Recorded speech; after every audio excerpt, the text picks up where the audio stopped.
No vídeo de hoje nós vamos abordar uma questão que está gerando bastante discussão. Devo doar os meus bens em 2025? Se você tem patrimônio e está pensando em fazer doação de bens, então fica comigo até o final, porque eu vou te contar os prós e os contras dessa decisão, principalmente por causa do aumento do imposto de herança. Então, fica comigo até o final para você entender direitinho.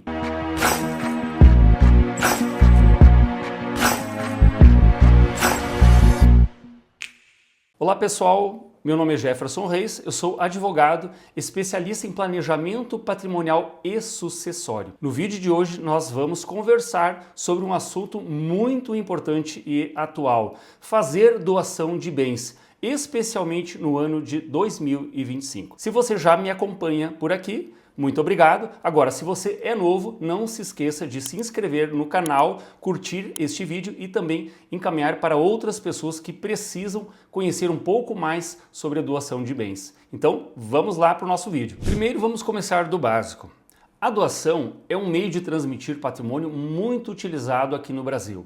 O brasileiro sempre utilizou muito esse sistema para transferir o seu patrimônio para os seus filhos, enfim, organizar, ou aliás, tentar organizar a sua sucessão de uma maneira muito simples. Vai lá no cartório e simplesmente transmite. Então, algo muito comum e que o brasileiro se acostumou a fazer pensando que é uma boa forma de organizar o seu patrimônio. Mas vamos um pouco mais adiante. Mas a partir de agora é que as coisas começam a ficar um pouco mais complexas quando falamos em doação. Embora pareça tão simples, na verdade, a doação apresenta problemas sérios e problemas que, ao meu ver, eles simplesmente deveriam impedir que uma pessoa se decidisse pela doação. O primeiro ponto, acho que ele é fundamental para que você pense na hora de decidir se vai ou não fazer a doação, que é a perda do controle sobre o patrimônio. O bem doado, uma vez que você transferiu para o donatário, você não é mais dono dele. Você não pode voltar atrás. Se você se arrepender, você não consegue pegar o bem de volta. Ele não é mais seu. E aqui muita gente não sabe, que pensa que a reversão ela pode acontecer por simples vontade do doador. Na verdade, até se pode colocar uma cláusula de reversão em caso de falecimento ou alguma outra ocorrência grave, mas não simplesmente a vontade do doador. E tem mais, a doação ela não é barata de se fazer. Alguns até pensam porque fazer uma doação, eu estou dando, parece que não tem custo nenhum. E é um grande engano, porque a doação ela tem um imposto muito, mas muito caro mesmo.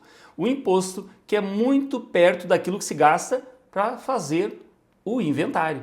Isso mesmo, o imposto da doação, ele é muito parecido com o imposto do inventário. Então acaba deixando a doação muito, mas muito cara mesmo.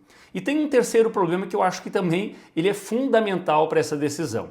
Quando nós doamos um bem, por exemplo, para o nosso filho, um dia o nosso filho também vai ter que doar para o filho dele, e assim sucessivas gerações. E aí eu te pergunto, a doação resolve ou o seu filho também vai ter que doar de novo? Então, eu vejo que a doação ela tem problemas sérios e que não fica tão simples assim apenas doar um patrimônio. O que você acha deste problema? Desde logo, quando se pensa em fazer a doação, a primeira coisa que nós temos que fazer é o pagamento do imposto. E aí já começa a doer de verdade. Porque o imposto da doação, o ITCMD ou ITCD, como chamam alguns estados, é o mesmo imposto de herança. Apenas tem uma diferença de alíquotas. Atualmente, inclusive, com a reforma tributária e a progressividade das alíquotas, praticamente o imposto de doação pode ficar igual ao imposto do inventário. Exemplo para você, pense que se você vai fazer uma doação de um imóvel que tem um valor de 700 mil reais. O valor do imposto ele já é calculado sobre o valor de mercado. E este valor ele vem diretamente da Secretaria da Fazenda do seu estado avaliado. E se tiver o valor de 700 mil reais, você deve pagar atualmente em torno de 6 a 8%. Se forem os 8%, você vai pagar mais de 50 mil reais apenas de imposto para fazer a doação, além da escritura pública, além do registro. E como eu falei, para fazer tudo isso, para um imóvel que não vai ser mais seu e que você vai perder o controle. Então, eu vejo que a questão do custo é algo muito grave, porque o valor do imposto é muito alto, para algo que você vai perder total controle. E os problemas não param por aí. Eu deixei para te contar uma coisa agora que eu acho que é muito importante.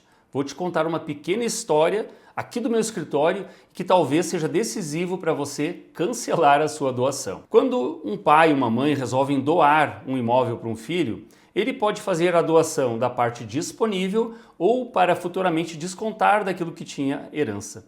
E agora pensa o seguinte, aqui no nosso escritório, a mãe fez uma doação para um filho de um valor em dinheiro e ela escreveu na escritura que isso era da parte disponível. Alguns anos depois, quando ela faleceu e eles tiveram que fazer o inventário do restante do patrimônio, aquele irmão que não tinha recebido aquela doação em dinheiro, apenas um havia recebido, o outro achou que deveria receber mais do que ele por causa daquele adiantamento, que na verdade não era. Era um valor que era da parte disponível, ou seja, a doação ainda pode gerar brigas entre os herdeiros e ações na justiça. No caso do meu cliente, faz alguns anos e ainda o processo não terminou. Então, se a doação está ficando muito cara e também é arriscado, o que se pode fazer para organizar a sucessão dos bens para os filhos? No nosso caso, aqui no escritório, nós utilizamos uma ferramenta que se chama holding familiar. É o melhor tipo de organização patrimonial que existe. É um planejamento patrimonial que se faz em vida. A pessoa não pode ter falecido. Tem que fazer em vida, ela pode transmitir para os filhos todo o patrimônio que fica dentro de uma instituição que não morre, ou seja, não vai ter inventário. Você organiza de tal forma que o dia que você não estiver mais aqui, os seus filhos recebem tudo pronto e não precisam fazer outra holding no futuro. Tudo já fica organizado, com o patrimônio todo protegido, com uma economia tributária gigantesca, sem chance de os seus filhos brigarem por causa da herança, porque simplesmente já vai estar tudo pronto em vida. Eles não vão esperar você partir para depois discutir como os bens vão ficar. A holding é uma ferramenta moderna e eficaz. E, além de tudo isso, você tem que pensar o seguinte, não vai perder o controle por causa de ter feito uma doação. Dentro da holding, você não entrega o controle para os filhos. Ele fica com você até o final da vida, mesmo estando tudo pronto. Então, esse tipo de sistema, a gente começa a fazer a comparação com a doação e enxerga de longe que doação, embora seja muito utilizada, ela não tem uma eficiência que deva ser utilizada. Pelo contrário, nós enxergamos de longe que a doação é algo já ultrapassado, porque existem ferramentas como a holding familiar que são muito melhores. Se você quiser entender melhor sobre holdings, eu vou deixar um link aqui para você, onde eu explico melhor como funciona o que é uma holding familiar. Em resumo, a doação de bens em 2025 não é uma boa escolha. Primeiro pelo custo, depois pela perda de controle, depois porque existe uma ferramenta muito melhor que a holding familiar. Então, definitivamente, 2025, não faça doação de bens, faça um planejamento patrimonial. Ainda mais se você tiver um patrimônio com valor de mercado muito alto, aí o imposto vai ficar muito caro mesmo. Então, se você gostou desse vídeo e quer saber mais como organizar a sua sucessão de forma eficiente, se inscreva no canal, curta esse vídeo e não deixe que o aumento do imposto pegue você desprevenido. Até o próximo vídeo.